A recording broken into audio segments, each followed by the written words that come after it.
Assalamualaikum warahmatullahi wabarakatuh. Bertemu lagi dengan saya untuk belajar materi Bahasa Indonesia kelas 11.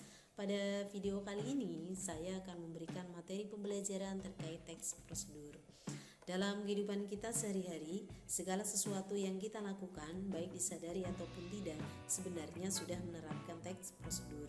Bahkan teks prosedur ini adalah salah satu teks yang sering digunakan oleh kalangan milenial karena teks prosedur banyak dipakai dalam media cetak, media elektronik maupun media sosial. Oleh karena itu, kalian harus mengetahui tentang teks prosedur. Berkaitan dengan hal tersebut, kita langsung saja kepada pembahasannya ya.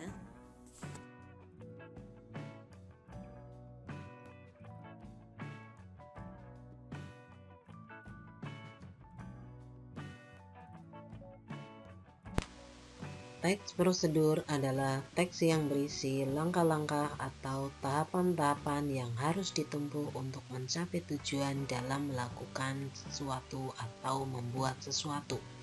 Jadi, poin penting dari pengertian teks prosedur ini adalah melakukan sesuatu atau membuat sesuatu.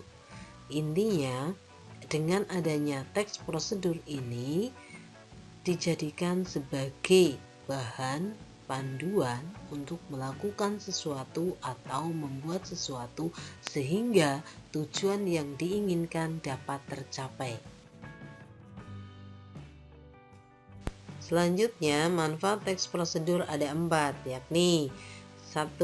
Untuk menggunakan suatu alat dengan benar, contohnya cara menggunakan setrika.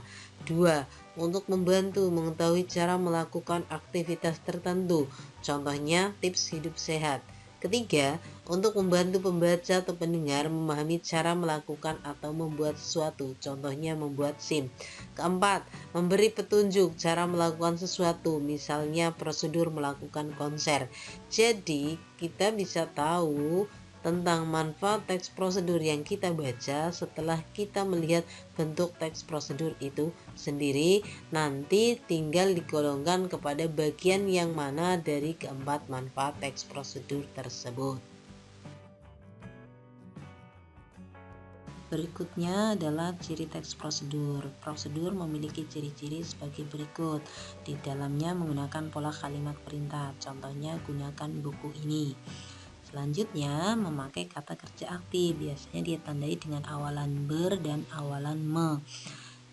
Berikutnya, memakai konjungsi. Salah satu konjungsi yang biasa ditemukan dalam teks prosedur adalah konjungsi penggabungan. Nah, penanda katanya biasanya berupa kata dan serta. Terakhir, memakai kata keterangan, yang mana di sini kata keterangannya berupa kata yang menyatakan cara, menyatakan waktu, dan menyatakan tempat. Kemudian jenis teks prosedur ada sederhana, kompleks, dan protokol. Prosedur sederhana langkahnya sedikit dan mudah dipahami. Prosedur kompleks langkahnya banyak dan kadang setiap langkah itu ada sub langkah berikutnya sehingga terkadang sulit dipahami. Sedangkan protokol langkahnya mudah dipahami dan setiap langkahnya dapat dibolak-balik alias tidak urut. Selanjutnya, di dalam teks prosedur memiliki bagian pernyataan umum dan tahapan.